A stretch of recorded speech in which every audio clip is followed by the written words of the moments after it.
I think we managed to make a 70s 5-star out of it.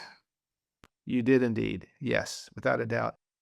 Yeah, we built this suite in a conference room because the actual hotel rooms were so small that we couldn't shoot in any of them.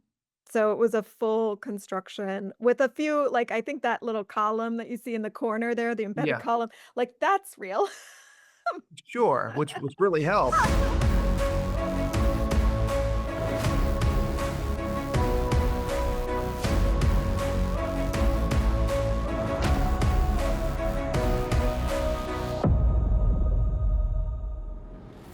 Welcome to Inside the Set with Set Decor, a series that focuses on the design and decor of the stories that excite us and ignite our imagination, where we discuss the collaboration between set decorators and production designers and hear first-hand accounts of how these works of art came to be, from their inception, ideas on a page, to completion, when we get to sit in the dark and experience them collectively. Welcome to Inside the Set with Set Decor. I'm John Bush, SDSA, and today I'm thrilled to welcome set decorator Panni Lutter, SDSA, and production designer Sara K. White to discuss their remarkable collaboration on the Peacock series Ponies, the stylish new espionage thriller that follows two unlikely women recruited into the CIA during the height of the Cold War. Blending intrigue, danger, and sharp wit against the backdrop of 1970s Moscow and beyond, Ponies creates a rich, detailed world where every environment helps tell the story of deception, loyalty, and survival. Panni and Sara, thank you both for joining me. I'm very excited to chat with you both, so let's jump right into it. First off, congratulations on what your team created. This living and breathing world that's colorful, bold, decayed, fun, and at times scary, while all being so very 1970s. When you started, did you have all the scripts? And how involved were the showrunners and creators? Can we start with you, Sara? I had 3 scripts when we started. I'd been talking to Susanna Fogel, who I worked with on 3 prior projects, and her, writing partner and co-creator, David Iserson, for a few years, actually, about the show. From the very beginning, very early conversations, we talked about the importance of creating a visual language that represents the fullness of life that people were experiencing in the Cold War, and especially in Russia. It was something that they were very aware had not been represented in its sort of full breadth, on prior projects, especially from the perspective of the West. There's a lot of, like, history of propaganda that informed how we understood and saw the Soviet Union. Yeah, so coming into it, I had a real sense of direction from our showrunner and our co-creator, and, and we knew a little bit about what we were going for the full show, but it wasn't until we'd been on for, I think it was about a month, maybe a month and a half, when we understood some of the features of the finale, like a fire in our sets that we were building. And that was something that we had to, we'd already been planning for things and buying things, and Panni had to go and rebuy certain things because we had to find things that we could actually safely put next to our flame bars. So that was a definitely there was a big shift there, but we had some general direction going for sure. Panni, how did you feel about the direction you had when you started? Did you kind of know the overall arc? Because it's so important, like when you're doing episodic and there's all of a sudden there's a TV in the fourth episode that was never there, and now you have to establish it and tricky things like that. How much did you feel you had to work with from the beginning? Were you comfortable with that? I only read the first 2 or first 3 episodes at the beginning, so I didn't know. I haven't read the rest, but I think we knew approximately what the story will be. And there were some surprises like the fire. I was comfortable with the whole thing, especially that I did a movie that was taking place in Russia just before, like, May Day was exactly 10 years after this movie in 1988. So I had fun in this movie. I had a lot of fun, and it was okay that we didn't know exactly what's happening. It would have been a lot to prepare for within. We had a very short preparation time, so it probably would have been impossible to prepare for the whole thing, anyways, within 6 weeks. Yeah, right. Did you film in blocks? We had 4 blocks, but it was actually not broken up, sequentially, because it was broken up in order to allow the 5th and the 8th scripts were directed by the same director, who is our co-creator, Susanna. So we blocked those at the end of the show.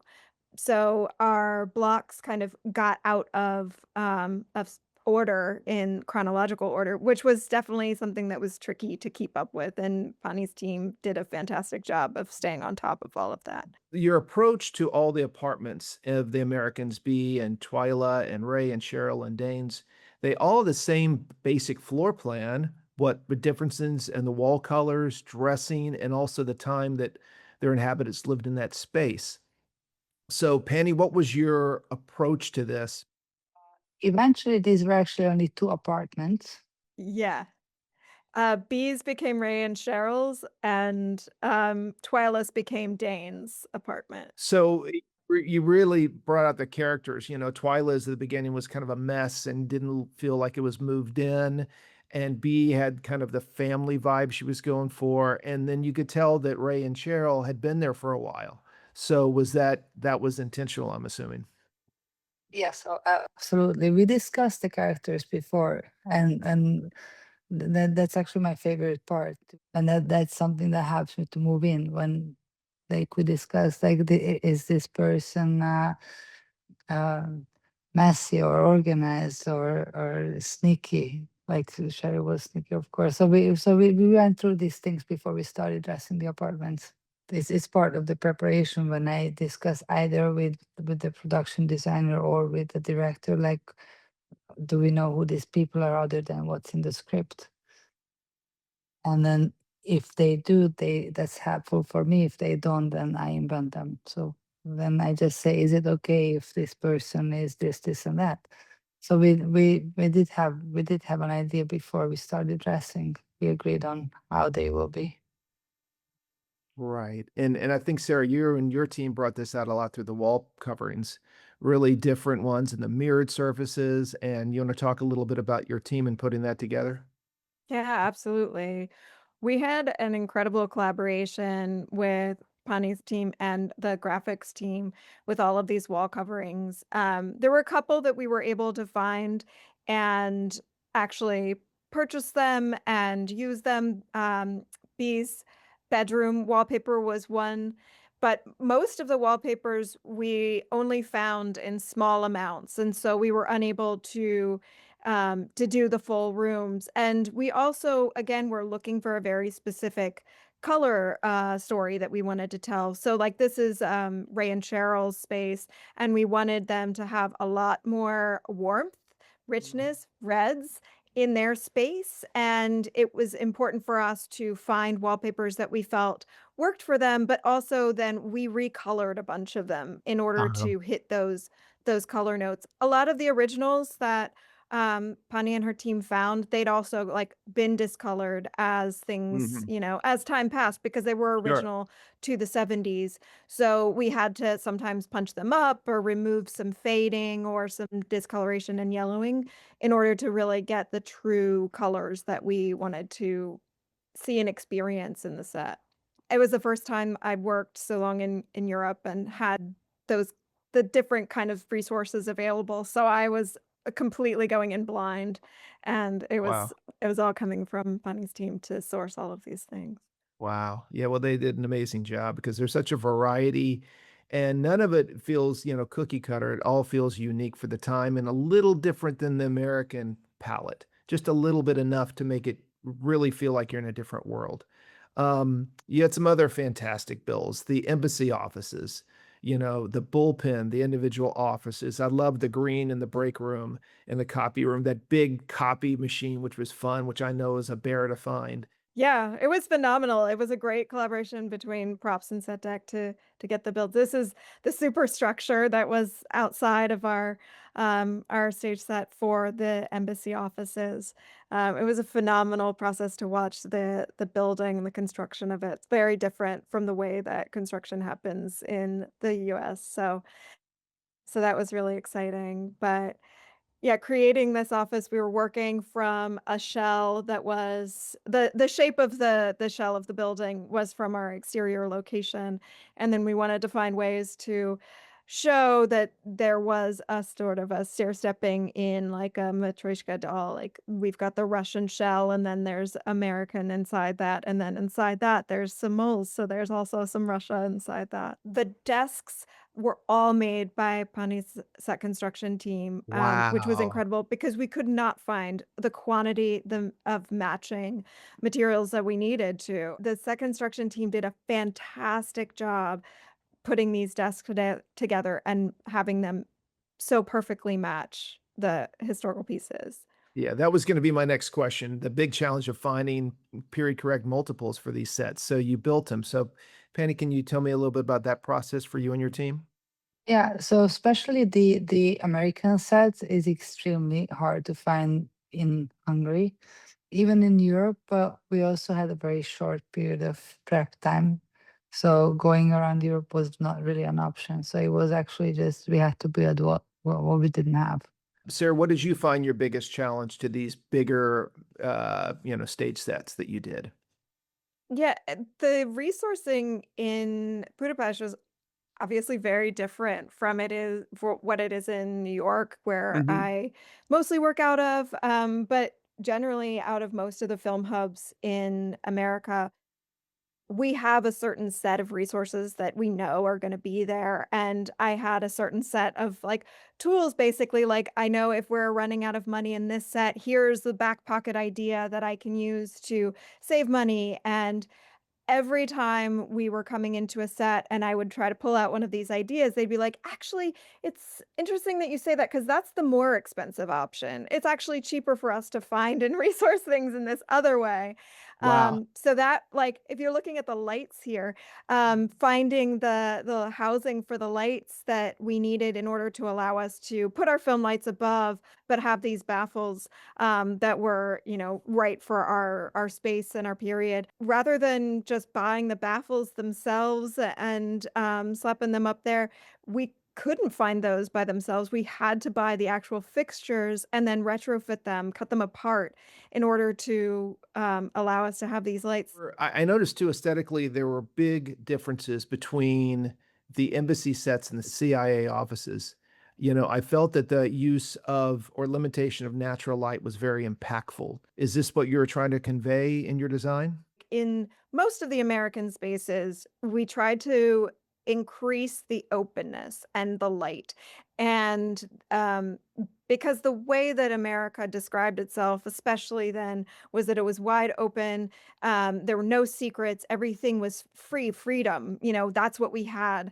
And what's actually the engine running that freedom is an office like this, is the CIA that's protecting the American dream that everyone thinks they're living, and it's a black box, it's a secret, and it's hidden away, it's tucked away, actually in the rafters, basically, of the building that we're in. It was something that it was exciting for us to sort of show those very different ideologies that are Mhm. both part of America, um, Right.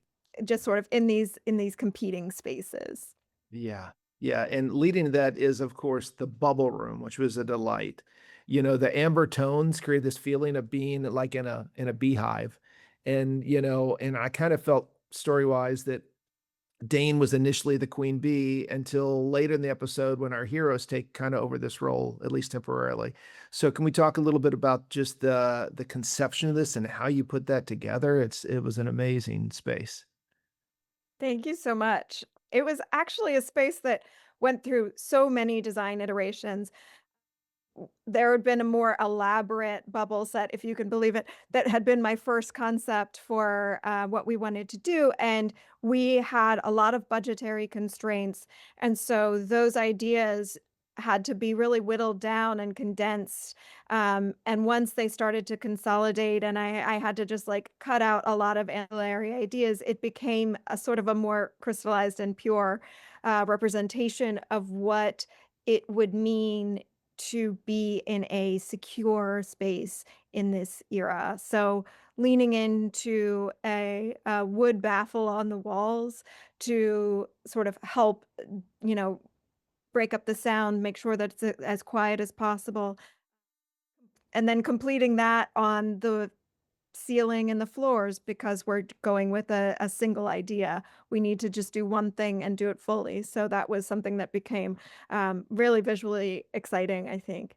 The raised bubble, it was originally there was going to be this very elaborate moat around it to show its isolation, but just raising it off of what became sort of a look of a floor of almost lava, like if you're playing like floors lava as a kid, like you can't step on this floor, you can't go near it. And this bubble was made with basically everything was ultimately custom in this. So we used the ideas of channel glass, which was a building material that I saw everywhere in the period buildings that we were looking at in the region. It was certainly a building material that was also in the US, but specifically in the Soviet Union, those buildings were rife with it. And it was really exciting to be, especially in like stairwells and things where this channel glass was just like creating this huge visual language up the side of a building. And so I really wanted to bring that in. And that allowed us to also like, we custom bent all of the plexi on this and custom tinted it.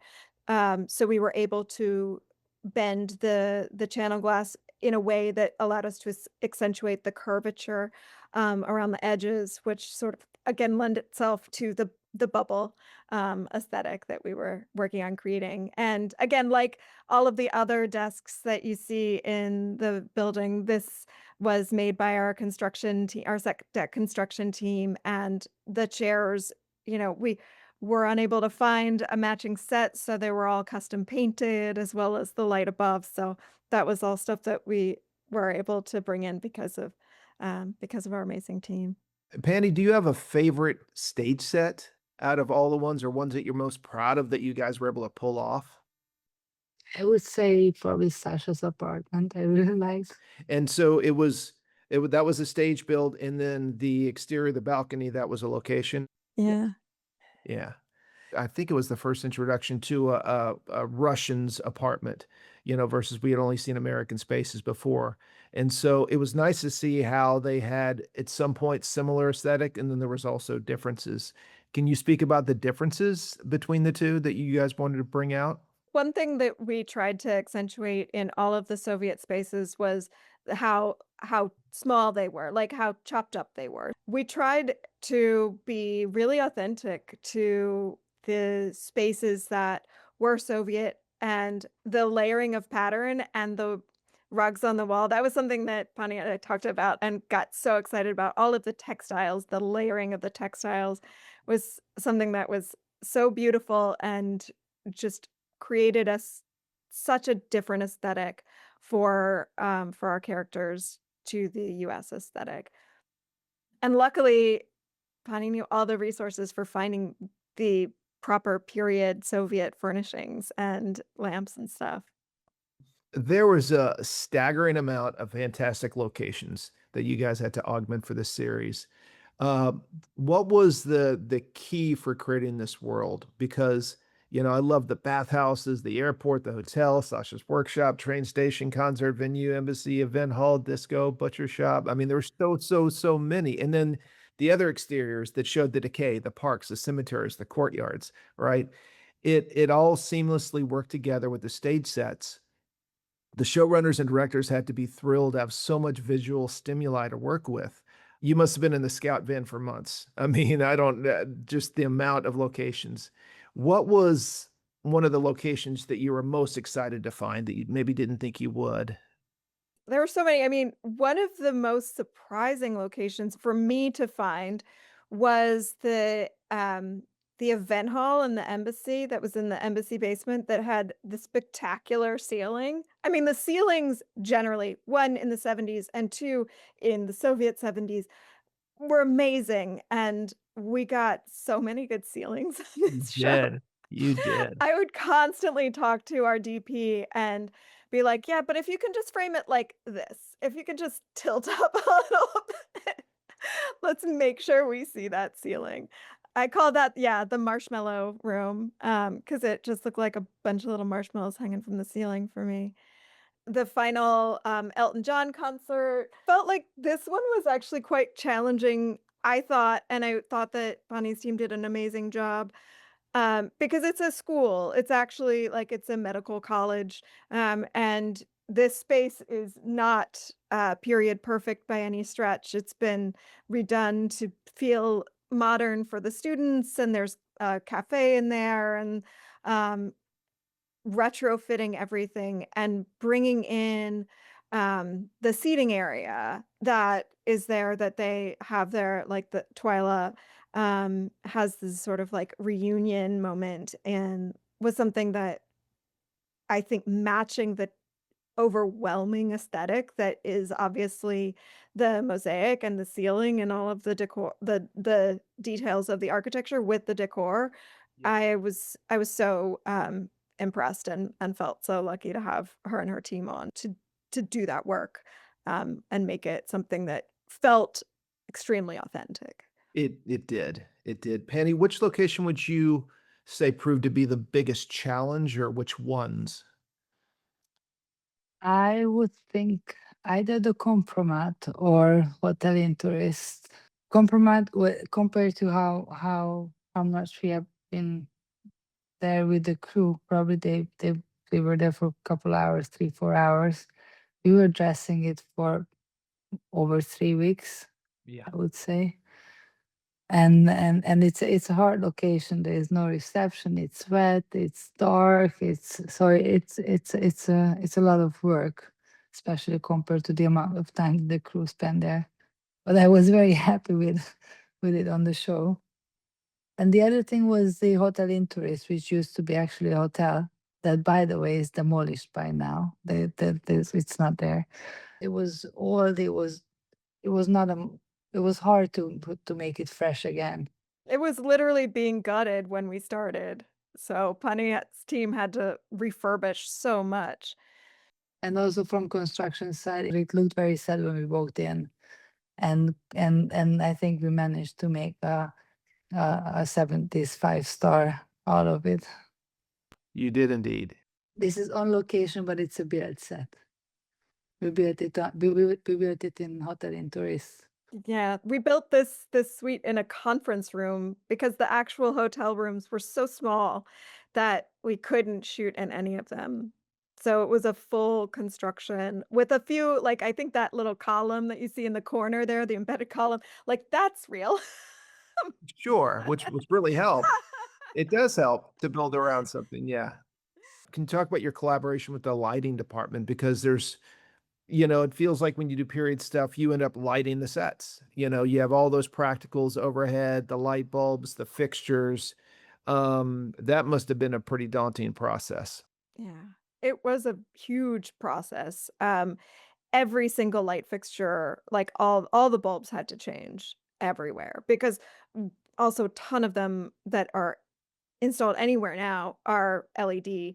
So these actually, we had to recreate the bulbous extrusion of these fixtures because when our lighting team came in, they replaced the bulbs with something that they could control and gave the color temperature that they wanted, but the bulb itself didn't fit in the housing that originally had been there, and that it really felt like such a loss to no longer have the sort of polka dotting of those fixtures in the ceiling. And so Pani's team did an amazing job of bringing in these other larger plastic fixtures and cutting them down and Wow. putting them in place in order to recreate the original aesthetic.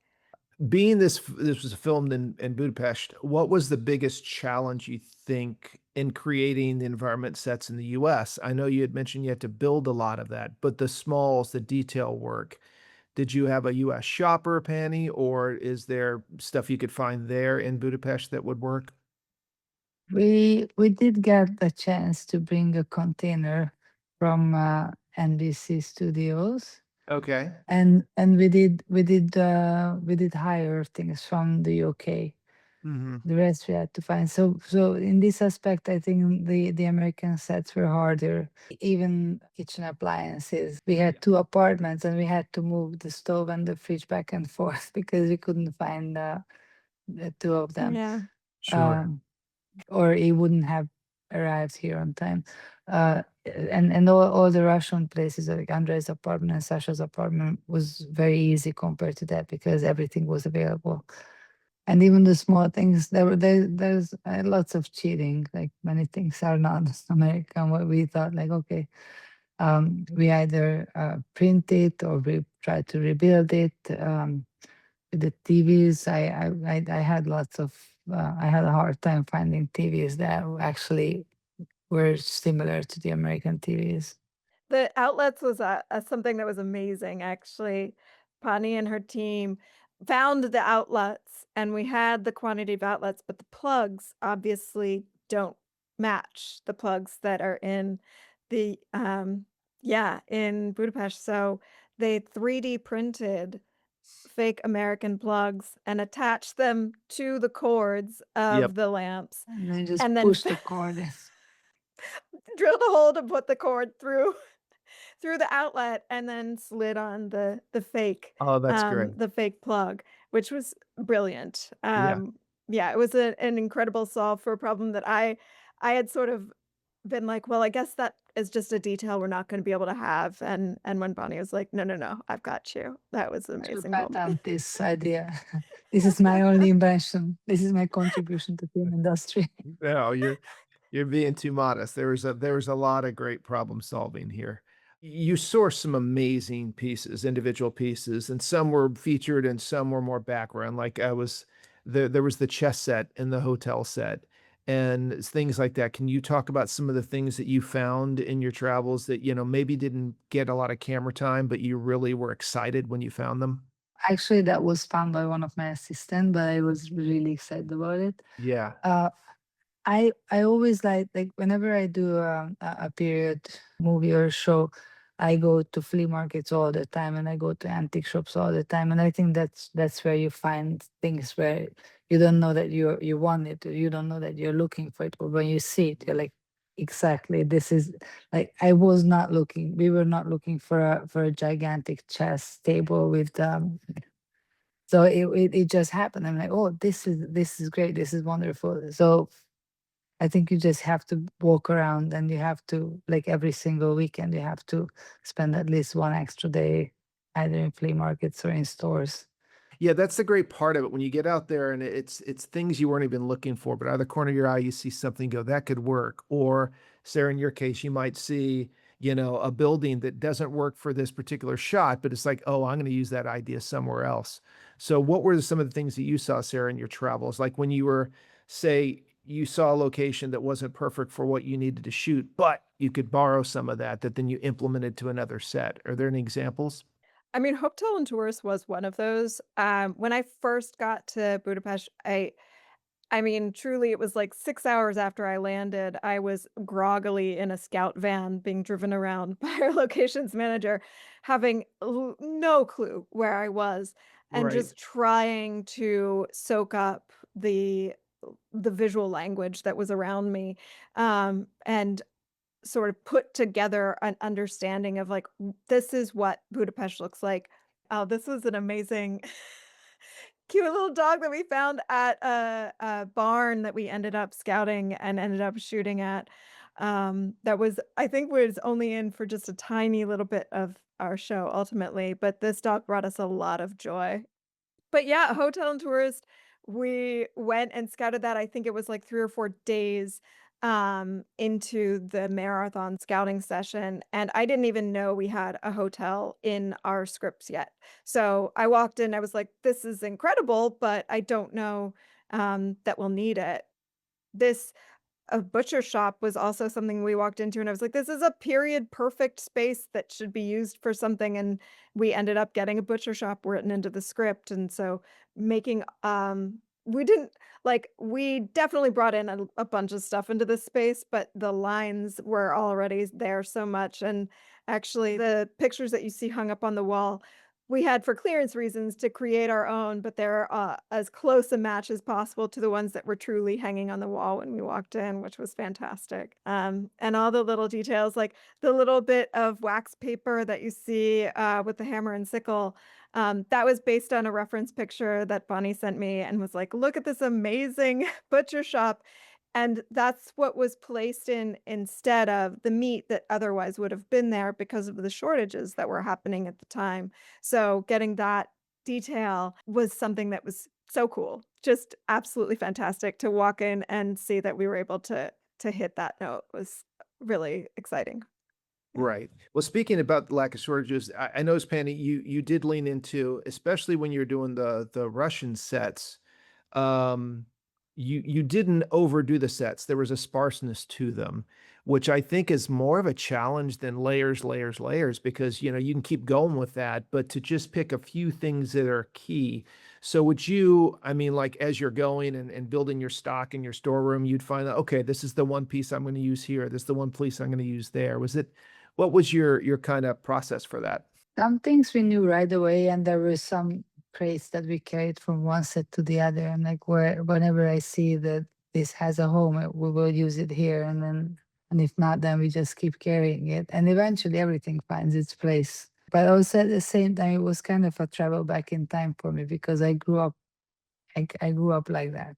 So that butcher shop is actually it's not a new. It's not just from reference pictures. It's also from my childhood. Did you find things, Sarah, that then you and Panny could put together and present to the showrunners and said, "How about this? How about that? It wasn't scripted like this, but this is what we found. Let's lean into that." With the very first compromat space that we see, they're watching some videos, but all of the stuff is being moved out to a more secure location that we visit later. That first space, it's an abandoned water treatment plant. And when we walked in, it just was special. Like it felt epic to be in there. It had this purity of form because it was such an intentional creation from the beginning. It was just really exciting to be standing in that space. So it was something that once once I found spaces that were just inherently special, and even if we didn't have anything that lent itself necessarily towards that, I knew that we wanted to make a strong visual language for the project, and it was more important for us to have that, arresting aesthetic than to necessarily always be perfectly authentic.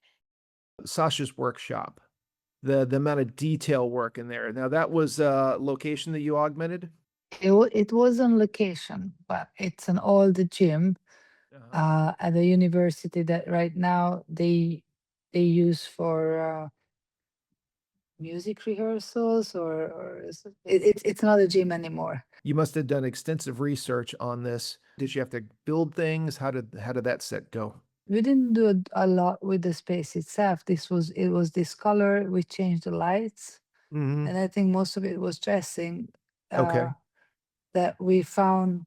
Sarah went location scouting to a place there where we didn't end up shooting, but there was full of lots of interesting furniture, which took us at least 3 months to get it somehow from the government. Wow. Um, so, for example, this table, otherwise this would have been a build, I see. with the tables, but eventually we found it at this place. So they are actually original 70s office furniture. We had to build the lamps because we couldn't find anything like that. So Mhm. uh, I think the body is a heater, and we put the Aster lights in it, and we built the frame, and this is how Yeah. We made the lamps. And the rest of it is actually real Japanese furniture. The cabinets, the garbage bins are very very typical 70s. I love that we found them. I liked it that the space is actually green and all our furniture was green. So we painted, for example, the garbage bins green. So the whole thing is like a kind of a monochrome. There were some other great, like the transportation hubs, the airport and the train station. Those were both really great. Did you have to augment, or were those really an airport and a train station? The airport was really an airport. It was an old terminal that had been built, in the period, but it had been also renovated and just off at like, if you move the camera just, 5 more inches that way, then suddenly there's a big LED screen and touch pads everywhere so that you can have, like, an easy check-in to your flight now. So we had to hide all of that, and that was actually a really fun location because we were matching a Moscow airport, and in spirit at least. And it had a great cafe that was one of the reference photos that I was able to find. And we were able to replicate that and bring in details with especially the furniture that was in that cafe area, which is so, so fun. When Ah, Pani found yeah. those chairs and the tables, the bright yellow chairs, oh, it was a delightful day to have those things come onto the set. We did have to do some alterations to the tables, no? I Yeah, I think think I we think I think the re base was real, and we had to redo the tops. the tops, yeah. Right, right. And Penny, can you tell me a little bit about the disco set? That was really great too. That's a place that's been there since my childhood. I used to go there when I was a teenager. We actually had to empty that, and we changed the lights. We put well the table and the plastic on the protecting plastic on the DJ table was something that we did, but it's actually it is the way it is. We changed the curtains and we dressed a little bar. It was, but I mean, it's not just it still took us a couple of days. The fire bar at the beginning. That one was such a tricky one to find. So this was an existing bar? It was an existing bar. It was sort of a dive bar that had, um, obviously great bones, all of the wall covering that, the sort of vertical wall covering that was there, that was in existence. And the details of the tables and the bar itself, those were all there. They had been original, but we just played it all up. There were layers and layers of details that were not period appropriate, and so we had to strip all of that back and bring the character of a sort of a hole in the wall shot bar from the period into the space, and all of these beautiful small details like the lace curtains, and Mhm. there's so much personality actually behind the bar that our set decorator team brought in and gave life to the space, like just the vines and the small details of the wall hangings, the signage, and so forth. It was wonderful to see this place transformed, and it was amazing to go back, actually, when we handed this bar back over to the owners, they kept a lot of it just like it was. It's certainly being, updated by the patrons now, but yeah, they kept a lot of these details when we left. Penny, how heavily did you lean into research? Was it a similar technique to the gambling, the poker scene? This is a library, so convert the library to a restaurant is is is very different from just make sure that a bar that you have in your mind anyways be age proper. And I still enjoyed the details that I had to do in the bar, and I think that was we spent a couple of days just working on details. Here there are less of small details that give the atmosphere, and it's more of the reupholstering, making tables, finding I don't know how many we had, 20 tigers and leopards and like these huge ceramic figurines that we had together, making the curtains. So this was way more work. This also took us at least 2 weeks to dress. I bet. I bet. And the lighting especially is amazing. Did you bring a lot of that lighting in, or did some of it exist? They changed the bulbs, but the chandelier and the wall lights were there. But you brought in the smaller practicals, I'd imagine. Yeah. Yeah, yeah. Yeah, the use of the fabrics with the animal hides, that's a lot of fun, and the florals too, the big florals that you did, and wow, the drapery here is just amazing.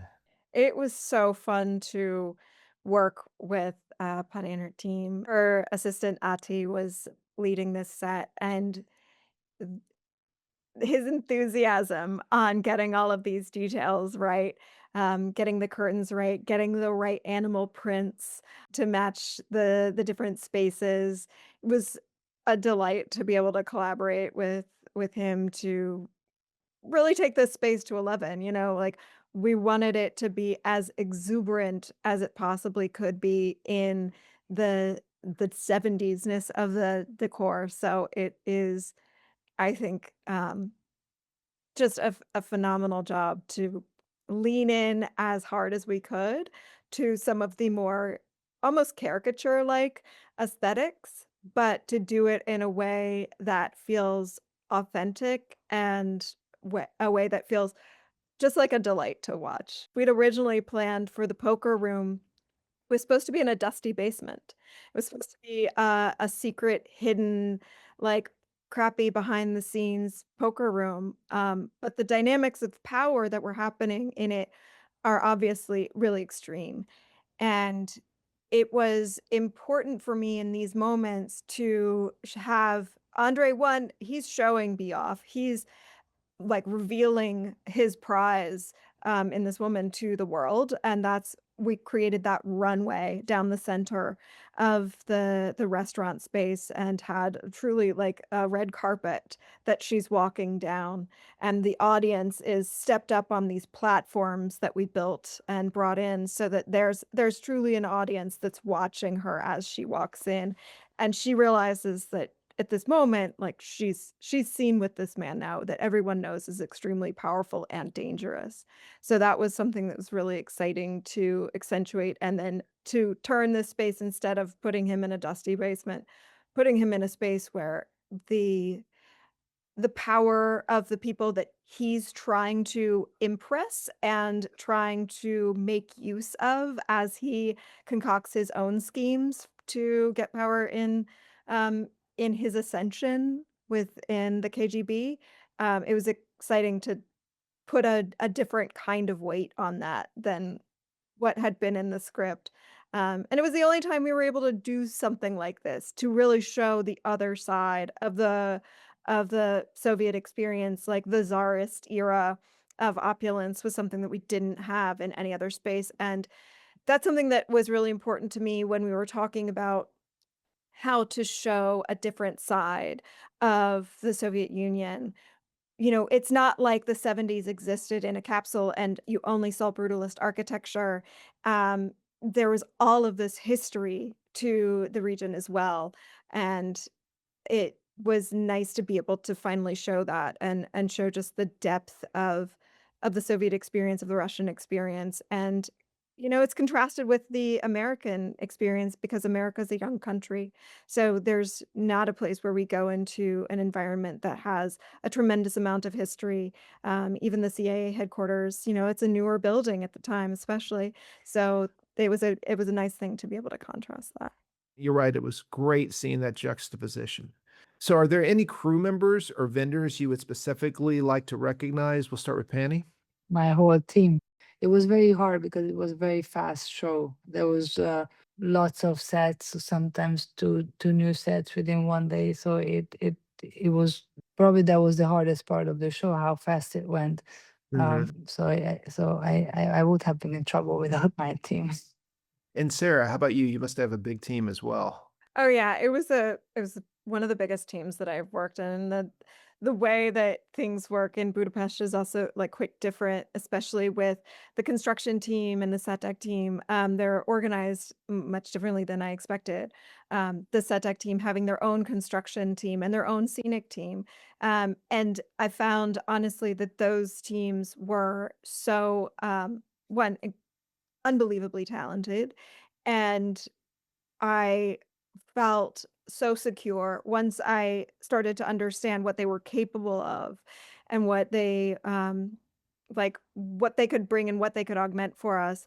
It was phenomenal to be able to bring an idea to them and have them execute it. And there was a seamlessness to that experience that is not the way that we would do it in the States. You know, you would not be able to go to your set decorator and have 27 desks made under their purview and scenic to your specifications under their purview. You're working otherwise in the States with a construction team that is perhaps not mostly attuned to a furnishing item that, you know, needs a different kind of detailing than you might be wanting. So that was something that was truly spectacular. And my graphics team also is insanely talented. Obviously, we were not in Moscow, so every bit of signage was something that we needed to either like hide or create, because we're looking at Hungarian signage everywhere, and we either need American or Russian. So